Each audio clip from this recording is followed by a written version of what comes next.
de trabajadores campesinos en cierto país de Suramérica. El Bodhisattva del Señor Jehová tuvo una infancia y una adolescencia dichosa, simple y sencilla en el campo, pero ahora es un joven y esto nos preocupa debido al ambiente moderno y a los amiguitos de estos tiempos. Este jovencito vive en estos instantes en cierta ciudad y es claro que está haciendo las tonterías propias de todos los jóvenes de esta época. Si la reencarnación de este Bodhisattva resultara un éxito, el gran Maestro Jehová podría encarnarse en su Bodhisattva para hacer una gran obra. Cuando un Bodhisattva renuncia a todos los poderes psíquicos, cuando en forma radical elimina la falsa idea de que necesita algo externo para ser feliz, le viene un conocimiento particular, un resplandor maravilloso llamado en ocultismo Dharma Mega, nube de virtud. Esta clase de bodhisattvas ya no pueden caerse, esta clase especial de bodhisattvas poseen dentro de sí mismos todas las bases del conocimiento, gozan de la paz más profunda, y de sus corazones brota la sustancia del amor. Por el camino de Juan se avanza de base de renunciaciones cada vez más y más terribles. Así como un árbol tiene muchas ramas, así también del camino directo nacen muchos caminos transversales, unos nos llevan a los paraísos elementales donde nos convertimos en genios o devas de la naturaleza. Otros nos conducen hasta las entrañas del cosmos donde podemos transformarnos en dioses planetarios. Otros nos sumergen en la dicha nirvánica, etc. Quienes abandonan el camino directo, quienes se meten por las transversales, tarde o temprano tienen que reencarnarse para volver al camino de Juan, al sendero celestial, al camino recto.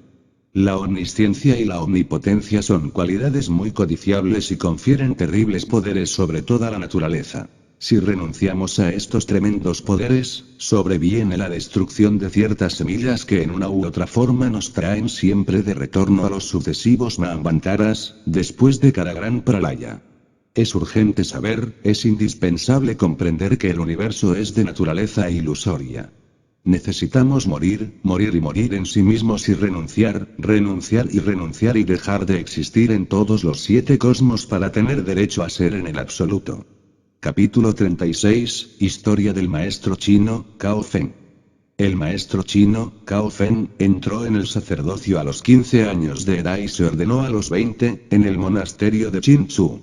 Cao Feng comprendió que todos los seres humanos son miserables autómatas dormidos y se propuso cuanto antes despertar conciencia a través de la ciencia de la meditación.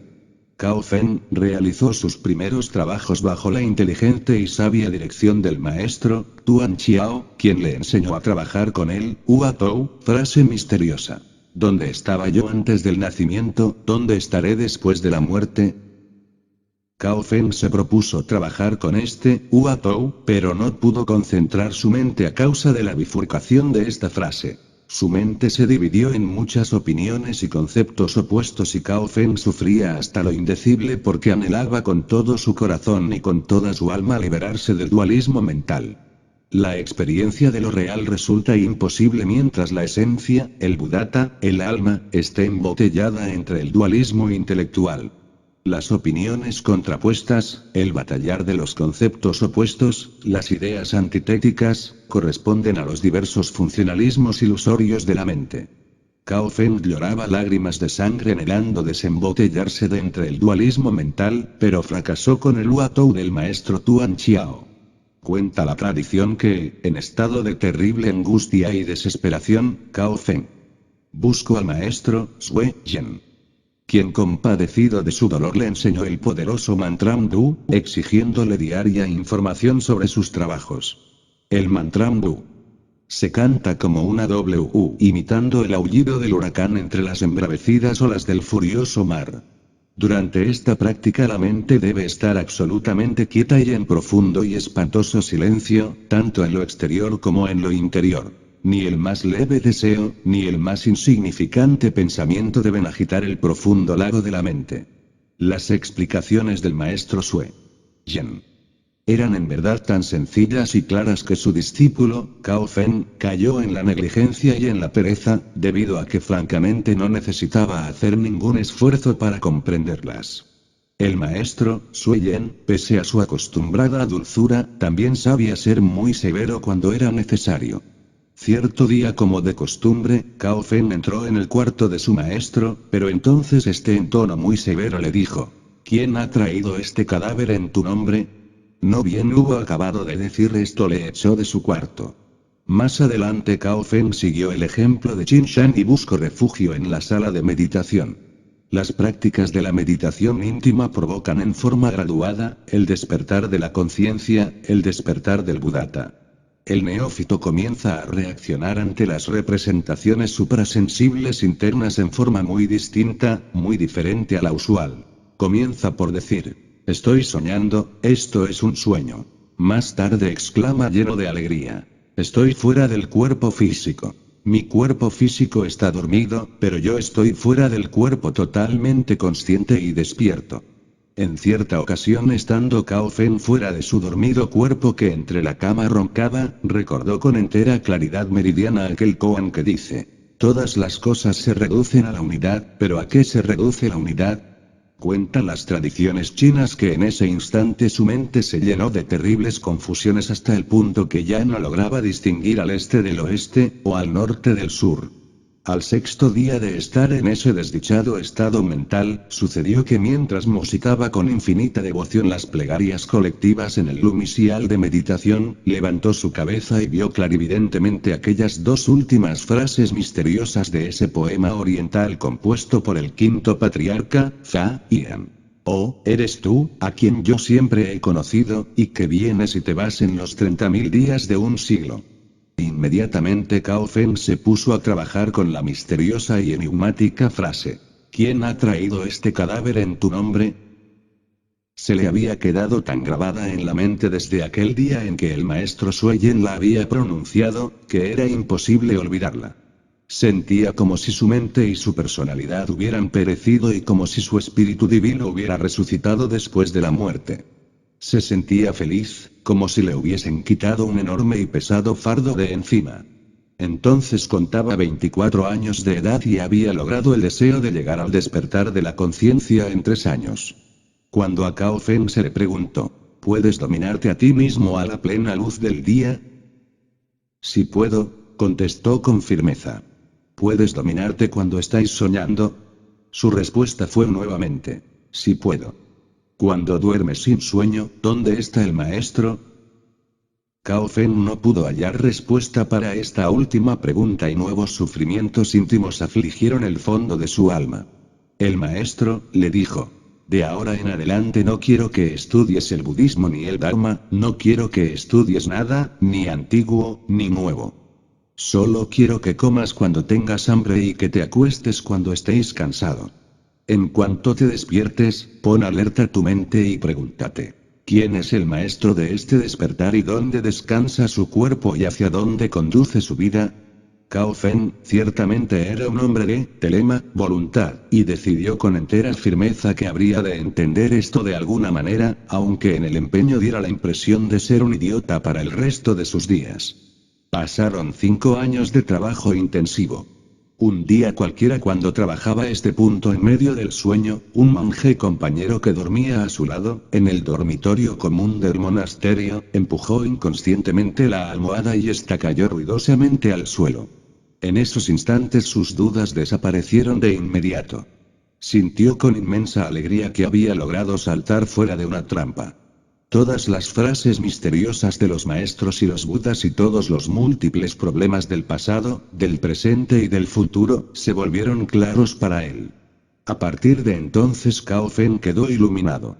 Existen dos tipos de iluminación. La primera suele llamarse agua muerta, porque tiene ataduras. La segunda es elogiada como la gran vida, porque es iluminación sin ataduras, vacío iluminador. El primer tipo de iluminación es autoconciencia despierta. El segundo tipo de iluminación, aunque es llamado en la cuarta vía, conocimiento objetivo, conciencia objetiva, trasciende realmente a eso que se llama conciencia. El segundo tipo de iluminación nada tiene que ver con la conciencia. Es el ser, y la razón de ser del ser es el mismo ser. Cao Fen se convirtió de hecho en un turilla porque logró independizarse absolutamente de la mente a través de la meditación de fondo. El mundo es mente cristalizada y por eso es maya, ilusión. Cuando termine el gran día cósmico esta forma ilusoria de la mente se reducirá a polvareda cósmica. Realmente mi persona, las personas, tu persona, las cosas, las criaturas de toda especie, no existen, son tan solo formas mentales ilusorias que deben reducirse a polvareda cósmica. Lo único real es Brahma, el espacio espíritu infinito dentro del cual está contenido el eterno femenino y la monada sagrada. Todo lo demás es ilusión. En algo tenemos que perdernos, millones de seres humanos se pierden en los mundos infiernos, nosotros los gnósticos preferimos perdernos en Brahma. Es urgente impedir que el contenido menta, chita, adquiera diversas formas, britis, durante la meditación interior profunda. Cuando las olas mentales han cesado y el lago intelectual se ha apaciguado, cesa la ilusión que nos produce el oleaje de los opuestos y viene la experiencia de lo real. Cuando el espacio espíritu infinito llamado Brahma asume alguna forma para hablar a sus avataras es entonces Ishvara, el maestro de todos los maestros, un Purusha muy especial, desprovisto de mente, exento de sufrimientos, de acciones, de resultados y deseas. El intelecto luciférico lo único para lo cual desgraciadamente sirve es para atormentarnos con el incesante batallar de los opuestos. Cao Feng se liberó de la mente y se convirtió en un Turiya. Capítulo 37, La pasión de Alayaj. El omnicósmico y santísimo, Alayaj, nació en el Irán en el año 857 y fue nieto de un devoto del gran maestro, Zoroastro. Alayaj, fue iniciado en los grandes misterios del sufismo. Cuentan las tradiciones árabes, que cuando cumplió 40 años de edad, estuvo en franco desacuerdo con los juristas y tradicionalistas ortodoxos, y salió a la calle para predicar directamente a las multitudes los sublimes principios de la vida espiritual.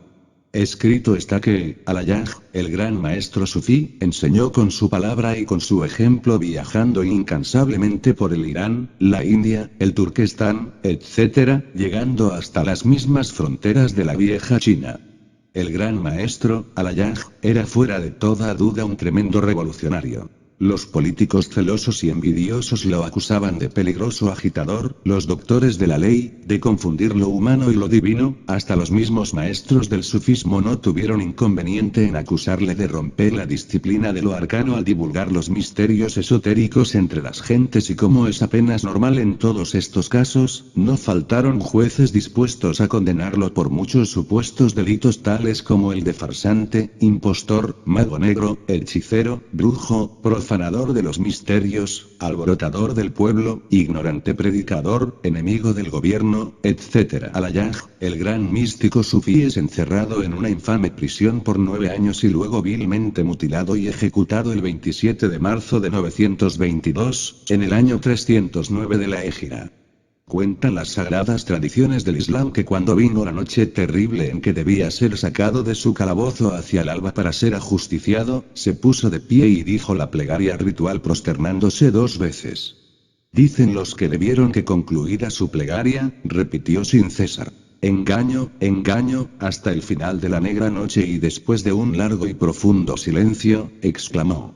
Verdad, verdad y volvió a erguirse. Ciñó el velo de su cabeza, se envolvió en su bendito manto, extendió sus sagradas manos cristificadas, volvió su divino rostro en dirección a la Kaaba, entró en éxtasis y habló con su Dios interno.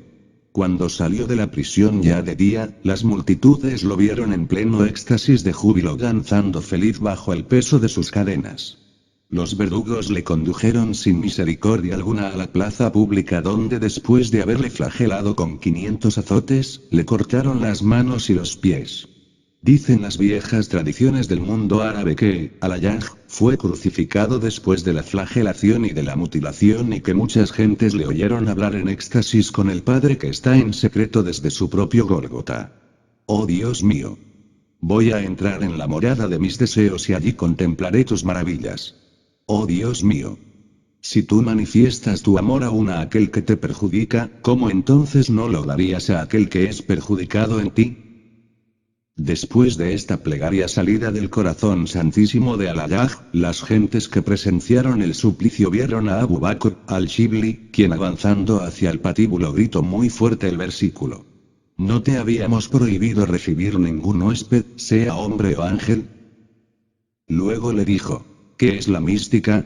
Alayaj le respondió: su grado menor, aquí lo ves. ¿Y su grado supremo?